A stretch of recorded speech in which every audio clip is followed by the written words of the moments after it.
Can I invite the next speaker who is going to speak about insurgent movement and stability of South Asia? Professor, good page. Thank you anyway. Thank you, Mr. Chairman. My job has been rendered very simple by our brigadier who has given the philosophical background of what is happening in South Asia, and my brother here who has given the political side of what his understanding of the problem.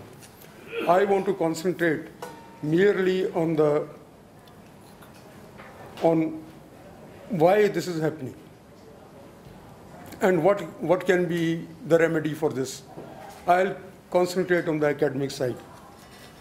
Firstly, I believe that this problem is not new. It is widespread, all right, from Thailand to Afghanistan, from Jammu and Kashmir to Ceylon. Everywhere this problem has occurred. There have been insurgencies, disorders, law and order problems, and revolts, etc., in every part. If you go to the Russian countries which broke away with Russia during the last revolution, it is there in those countries, it's there in Africa, it has been in many countries. My opinion is, my perception is, that it is because of the Treaty of Westphalia that was concluded in 1648. They had come to the conclusion that every nation should have a state, but they did not look to the pattern of human migration, in which there is no state which is composed only of one nation. There is a sprinkling of every kind of people in every nation. And then to top it came in the 18th century, 19th century, the concept that a human being is complete only if he seeks power. Nietzsche's well-known thesis, will to power, the will to overpower. That has created certain problems. And that is why we have insurgency everywhere. If we come to the Indian part of this problem, it is what Mr. Rajshekhar Reddy will perhaps will elaborate further. It is our caste system that has destroyed human feelings in people and have caused them to fly at the throat of each other. Caste system has enabled a minority to control the majority by manipulation of caste, and it has allowed inhuman practices to continue in the country, benumbing every human emotion, and we do not know, we can't feel for the other people because they are outcast, because they are low caste, because they are high caste. Every time there is a conflict, we have an excuse not to share their suffering.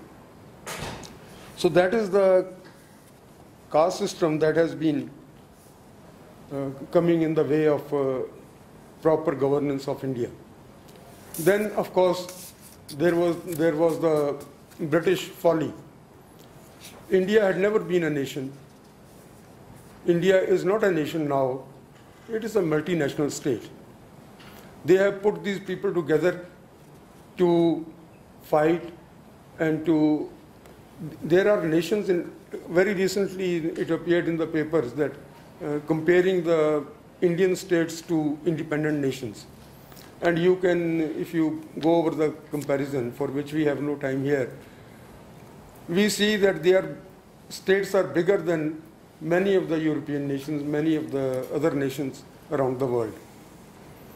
So it is not India is not a nation, it's a multinational country. In multinational country, you have got an army or armed forces are recruited in such a manner that they can be used against any region at any one time.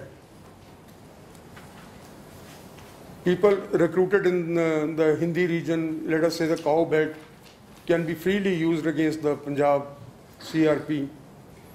People recruited in Northeast, they can be used against the Maoists in central India, and so on. That is a manipulation that has been possible because of this multi-ethnicity, multilingual problem, and also because of so much of violence that has been going on in the country. Now, why this violence in India? I believe this is because if we look at the history of India or the mythology of India, which is deemed to be history today, we see that at the time of Mahabharata, it was a war between the cousins. It was supposed to be Mahabharata, a great war in which millions of people perished. And what was at stake? Before the war, the deprived cousins were satisfied with 5 villages. They said, we just want 5 villages for our subsistence. Give them to us and we'll be happy. That was not given. The alternate of war was considered, which led to the total ruin of the country according to the text that we read.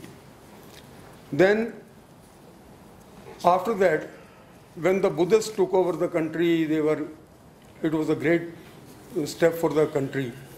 A great progress in spiritual field and other fields had been made. Then again, no other solution but a violent solution to the Buddhist problem was thought of. And Buddhists were killed, their temples were razed to the ground, and so on. In 1947, you all know, we chose vivisection of the country and fighting with our brothers. Instead of giving their proper representation and the proper weight to them, we chose to divide the country into several parts. These are the problems which have been going on in India, and this is leading to many places, many movements which are of resurgent nature. Then there is our age-old problem of corruption. A central Indian tribal leader cannot understand why they are sitting on such a costly piece of land, yielding so much of mineral wealth and so many things, but the benefits of that pass them over and they go to somebody in Delhi, that Brahman Baniya combine, which garners everything that land has to yield. One person who was only chief minister of a most backward state for 2 years, he was worth 4,000 crores at the end of it. While his people, while his community, they can't even purchase a goat. This man has mines in South Africa and every kind of property in India. So that is one cause which is causing the problem, which is a big problem with the people who are carrying on an insurgency.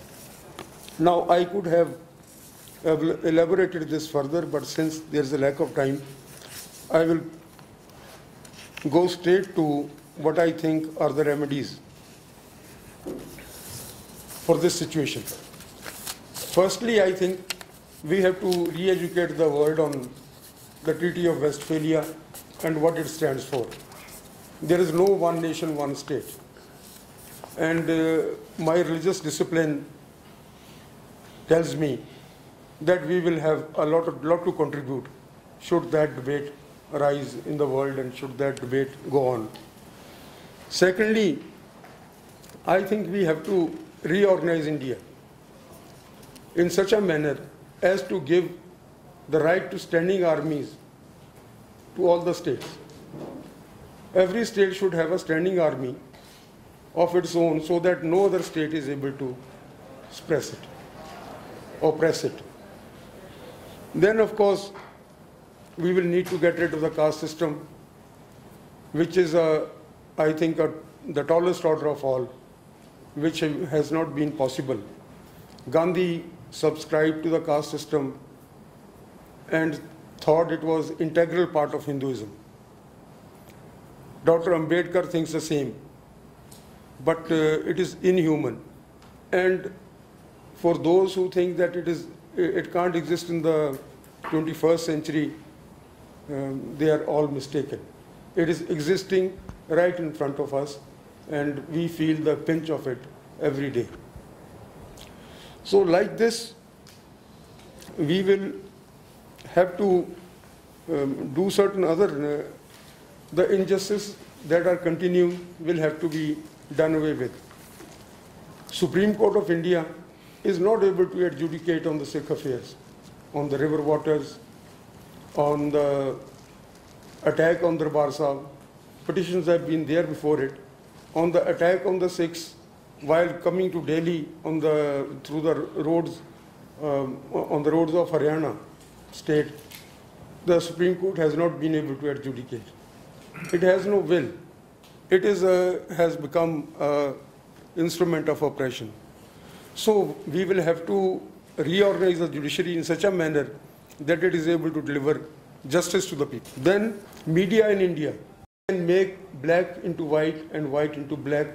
Anybody can be dubbed a terrorist, and my brother might resent that we are called terrorists, but everyone is going to be called a terrorist, because if that group of people does not agree to or to bend before the central government or before the unjust demands of this majority, artificial majority, they are going to be dubbed terrorists. Every time there is a problem, they are able to discover a foreign hand. This is the manipulation between the secret services and the media. In Pakistan, they kept on telling us throughout the Sikh problem that Pakistan is supporting the Sikhs. Benazir, in her last speech, she revealed that she had been helping the government of India, and that was why the Sikhs could not do what they wanted in Punjab. Today, they are seeing the hand of LTTE in training the Maoists in Central Asia. Well, LTTE has been, its back has been broken, and it has been out of function for a long time. They have no space to train anybody.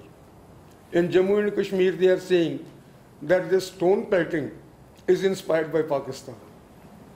And very soon we'll name the factories from which these stones are manufactured and sent over to Jammu and Kashmir to throw at the armed forces. The key to peace and tranquility is the control of the military might, and that has to be yielded to the states.